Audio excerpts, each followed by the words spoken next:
Islamic Research Center. بسم الله الرحمن الرحيم. الحمد لله رب العالمين، والصلاة والسلام على نبينا محمد عليه أفضل الصلاة وأتم التسليم. أما بعد، معزز ناظرین کرام، اسلام اتنا خوبصورت دین ہے کہ جس نے کبھی بھی کسی انسان کی حق تلفی کی بات نہیں کی. وہ مرد ہو یا عورت، چھوٹا ہو یا بڑا، اسلام نے حقوق کی بات کی ہے. اور ہر کسی کو، اور بالخصوص میں تاکید کے ساتھ یہ بات کہوں گا، عورت کو اسلام نے اس کے بہترین حقوق عطا کیے ہیں. جاہلیت کا زمانہ اٹھا کے دیکھیں یا اسلام کے اندر رہتے ہوئے جو جاہل ہیں ان لوگوں کی جہالت کو دیکھیں تو ہمیں ان دونوں میں کوئی بڑا اور واضح فرق نظر نہیں آتا. وہ جاہل تھے کہ کچھ نہیں جانتے تھے، اور آج اپنے آپ کو پڑھا لکھا کہنے والے، پڑھے لکھے طبقے کا حصہ شمار کرنے والے لوگ وہ ایسی جاہلانہ گفتگو کرتے ہیں، ایسی بیہودہ گفتگو کرتے ہیں جس سے نظر آتا ہے اور کہنے والوں کو موقع ملتا ہے، چلانے والوں کی زبانیں چلتی ہیں اور وہ اسلام کے اوپر اپنی انگلیاں اٹھاتے ہیں اور اپنی حفوات اور جو ان کے منہ میں آئے، ان کی لغویات، ان کا ہدف وہ اسلام ہوتا ہے. دراصل یہ اسلام کے اوپر ہدف نہیں، اسلام کے اوپر حرف نہیں، بلکہ کچھ ایسے جہلاء کی بدولت یہ عمل ہو رہا ہے جو جہلاء اسلام کی ایک غلط تعبیر، غلط تصویر، اسلام کی ایک غلط تفسیر لوگوں کے سامنے پیش کرتے ہیں. اور ہمارا معاشرہ، اس میں دنیا کے ہر کام میں تحقیق کا پہلو موجود ہے، اور اگر ہمیں کہیں تحقیق کا پہلو نظر نہیں آئے گا تو وہ اسلام کے بارے میں نظر نہیں آئے گا.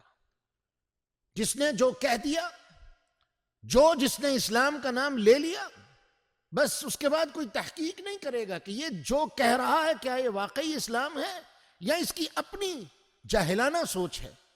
اس کے اوپر کوئی تحقیق نہیں کرے گا، اور پھر یہ لبرل طبقہ، یہ مذہب بیزار لوگ، یہ اسلام کے بارے میں وہ انگلیاں، وہ بکواس، وہ زبان استعمال کریں گے کہ الامان والحفیظ. اس ساری تمہید کے پیچھے جو اصل مقصد ہے وہ یہ.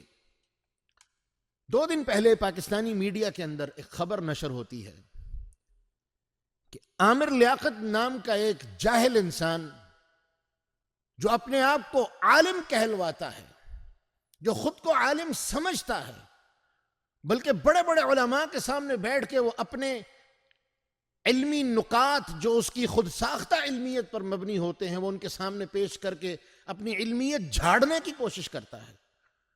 اس جاہل انسان نے ایک ایسی بات کی، اور افسوس ہمارے میڈیا پہ کہ اس جاہل کی جہالت کو ہمارا مین سٹریم میڈیا، بڑے بڑے ٹی وی چینلز، نیوز، اخبارات، انہوں نے اپنے مکمل طور پہ اس کی بات کو کوریج دی، اپنے میڈیا میں اس کو حصہ دیا.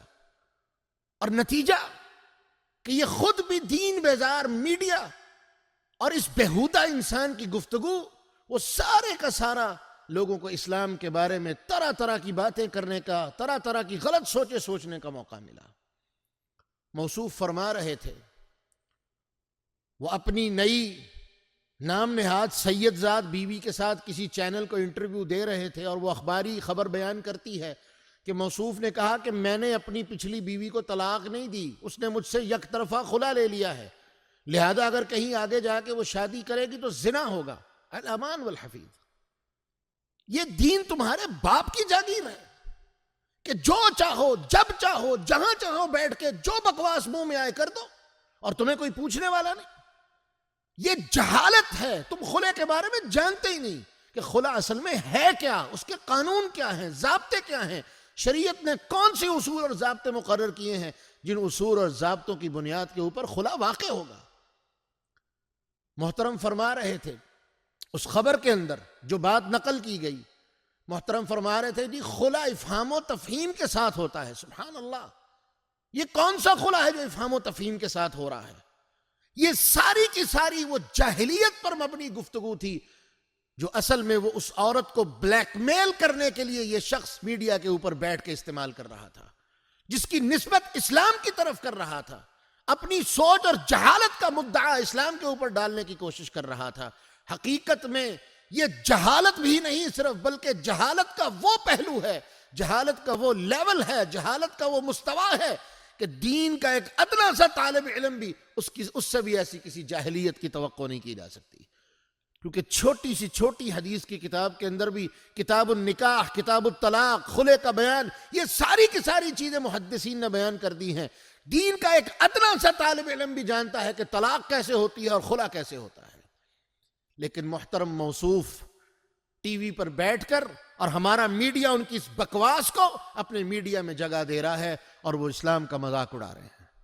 ناظرین کرام، خلا کے بارے میں کچھ معروضات آپ کی خدمت میں گوش گزار کرنا چاہتا ہوں، اس دعا کے ساتھ کہ اللہ رب العالمین ہمیں سمجھنے کی توفیق عطا فرمائے، اور ایسے جہلا جو اسلام کی سبکی کا باعث بنتے ہیں، اسلام کے نام پر انگلیاں اٹھانے کا ذریعہ اور سبب بنتے ہیں، اللہ تعالیٰ ایسے جہلا سے اور ان کے شر سے، ان کی جہالت سے اللہ ہمیں محفوظ فرمائے.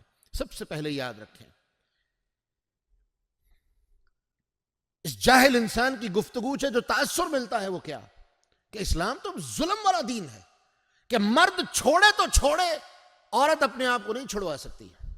یہی تاثر ہے کہ ایک عورت نے عدالت سے جا کے خلا لیا اور وہ میڈیا پہ بیٹھ کے کہہ رہا ہے کہ یہ خلا نہیں ہوا، وہ آگے شادی کرے گی تو زنا کرے گی. تو کون ہوتا ہے یہ فتوے دینے والا؟ یہ تصویر، یہ ایک رخ ہے تصویر کا جو دنیا کے سامنے اس چیز کو ظاہر کرتی ہے کہ اسلام اتنے ظلم والا مذہب ہے کہ ایک عورت اپنے شوہر سے تنگ ہے، شوہر اس کو چھوڑنے کے لیے تیار نہیں، اور وہ ساری زندگی اس کی داشتہ بن کے، رکھیل بن کے مجبور ہے کہ اس کے ساتھ زندگی گزارے. بیوی کے لیے تو اسلام نے کوئی ایسا قانون نہیں بنایا. ہاں، اگر کوئی کسی کی داشتہ ہے، کسی کی رکھیل ہے، تو وہ جو چاہے اس کے ساتھ کرتا رہے، وہ اس کی مرضی ہے. بیوی کے لیے اسلام میں کوئی ایسا قانون اور قاعدہ نہیں. اسلام کا قانون کیا ہے؟ مرد اگر رکھ سکتا ہے تو رکھے، نہیں رکھ سکتا اس کو اللہ نے اختیار دیا ہے. الطلاق مرتان فامساک بمعروف او تسریح باحسان، کہ 2 مرتبہ قابل رجوع طلاق دے سکتا ہے، اور تیسری مرتبہ یا تو اچھے طریقے سے اپنے آپ کا نبھا کر لے یا رشتے کو ختم کر دے. 2 مرتبہ طلاق دے گا تو وہ رجوع کے قابل ہوگی، قابل رجوع ہوگی.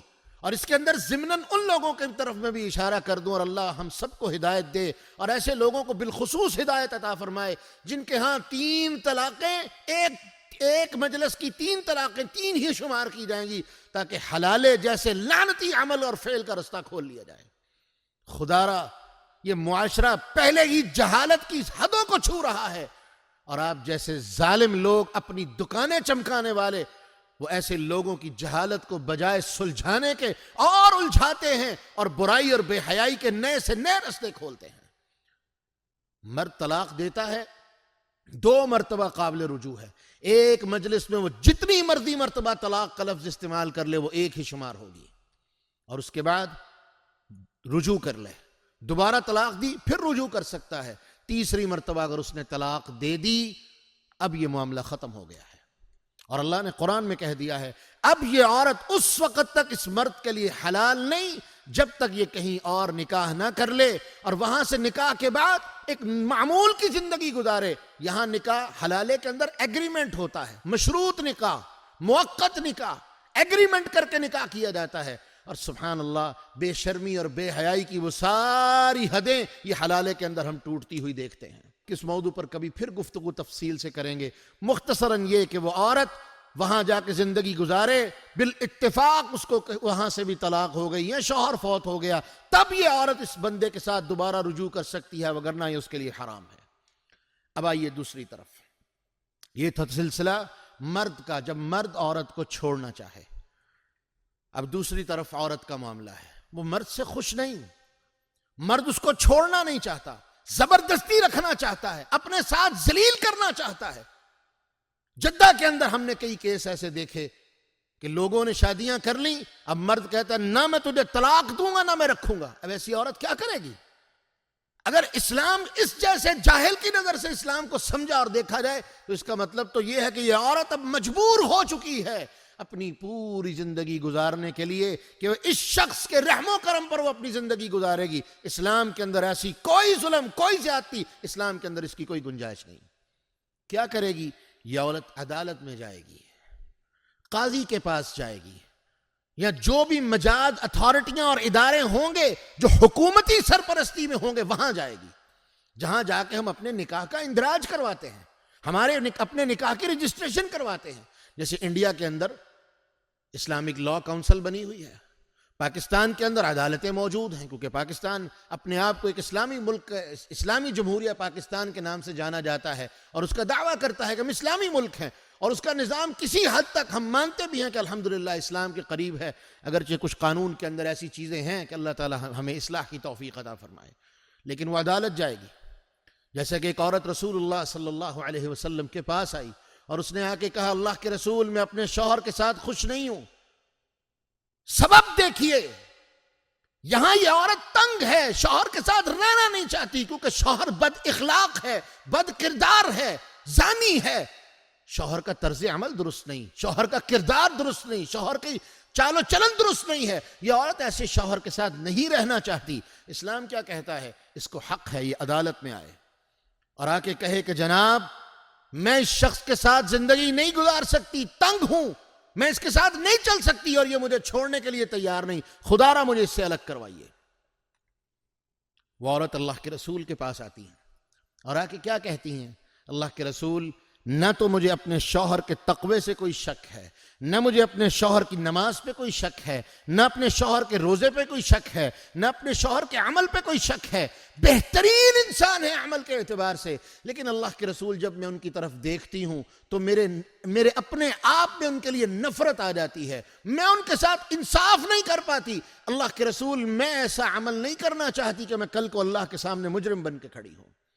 اللہ کے رسول میں ان کے ساتھ نہیں رہنا چاہتی، میرا خلا کروا دیجئے، مجھے الگ کروا دیجئے. اللہ کے رسول نے پوچھا اس نے تمہیں ایک باغ حق مہر میں دیا تھا، واپس کرو گی؟ تمہیں واپس کرنا پڑے گا، تیار ہو؟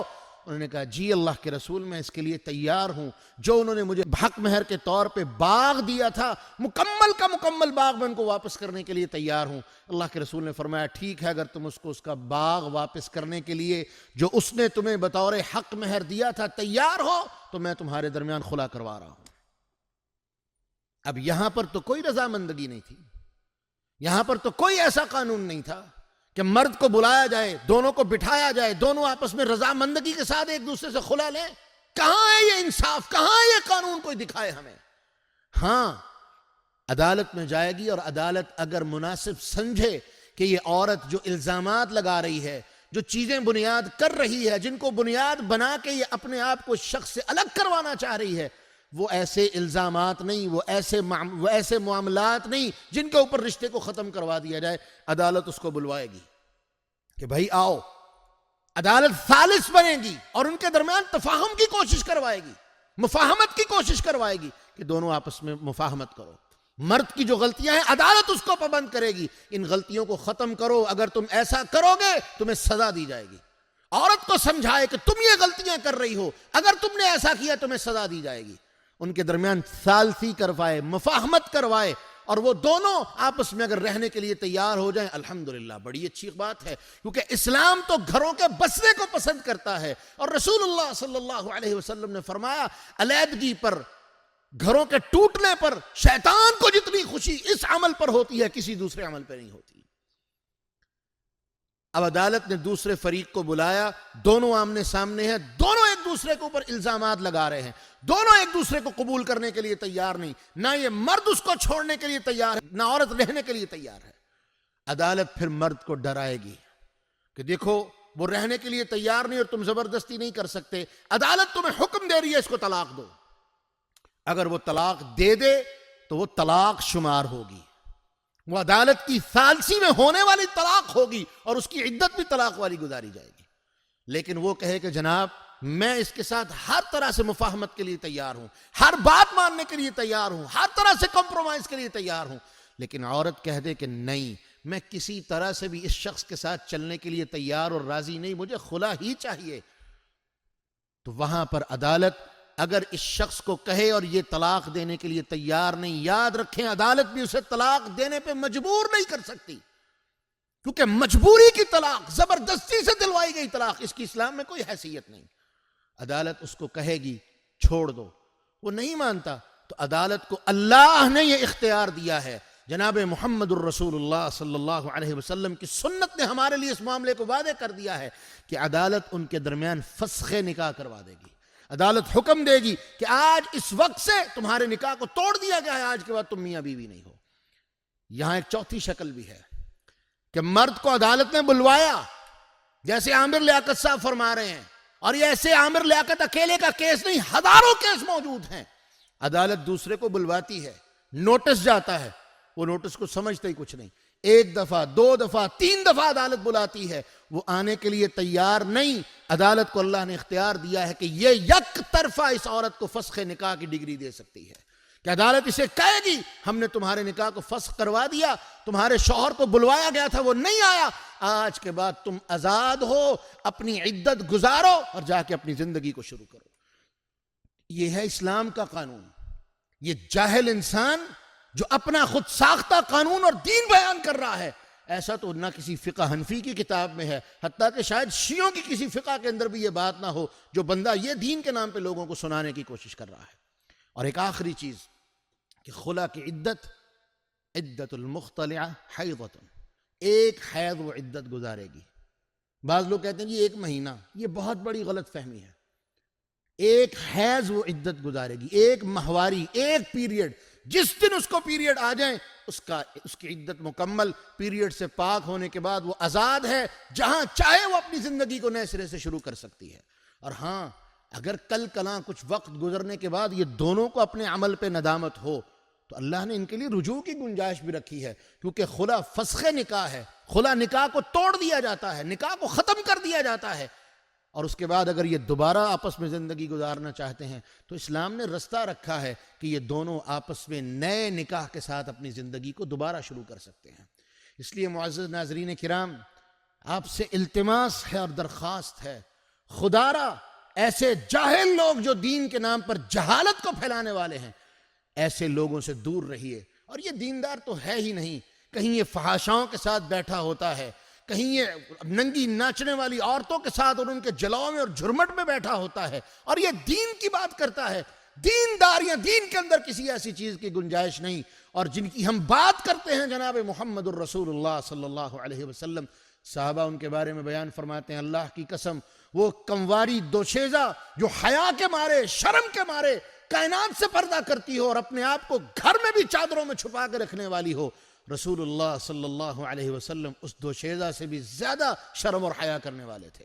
اور یہ شخص تو عورتوں کے ساتھ ٹھٹھے کرنے میں، مذاق کرنے میں، اور ذرا یوٹیوب اٹھا کے دیکھیے، فیس بک اٹھا کے دیکھیے، اس شخص کے سکینڈل پورا میڈیا بھرا پڑا ہے، اور یہ بندہ اسلام کی بات کر رہا ہے۔ شرم آنی چاہیے ایسے لوگوں کو، اور شرم آنی چاہیے ان لوگوں کو جو ایسے بندوں کی باتوں کو نشر و اشاعت کے اندر لے کے آتے ہیں، پھیلاتے ہیں۔ اللہ نے قرآن میں فرما دیا، اللہ فرماتے ہیں ان الذین یحبون ان تشیع الفاحشۃ فی الذین آمنوا لہم عذاب علیم فی الدنیا والآخرہ۔ وہ لوگ جو اہل ایمان کے درمیان فحاشی کو، برائی کو، بے حیائی کو، میں اس کی تفسیر میں اور دیگر مفسرین نے بھی کہا ہے کہ وہ لوگ جو بے حیائی کے نام پر، یعنی دین غلط بھی لوگوں کے اندر پھیلاتے ہیں، دین کے نام پر غلط باتیں پھیلاتے ہیں، وہ بھی اس بے حیائی اور بے شرمی میں شامل ہیں۔ لہم عذاب علیم فی الدنیا والآخرہ، اللہ نے ایسے لوگوں کے لیے دنیا میں بھی ذلت والا عذاب تیار کر رکھا ہے، اور آخرت میں بھی ان کے لیے عذاب منتظر ہے۔ اللہ سے دعا ہے اللہ رب العالمین ہمیں سمجھنے کی توفیق عطا فرمائے، عمل کرنے کی توفیق عطا فرمائے۔ ایسے جہلاء اور ایسی جہالت پھیلانے والے اللہ رب العالمین ایسے لوگوں کی سنگت سے، مجلس سے، محفل سے، ان کے کلام سے، ان کی گفتگو سے، تمام چیزوں سے اللہ رب العالمین ہمیں محفوظ فرمائے۔ وآخر دعوانا ان الحمد للہ رب العالمین۔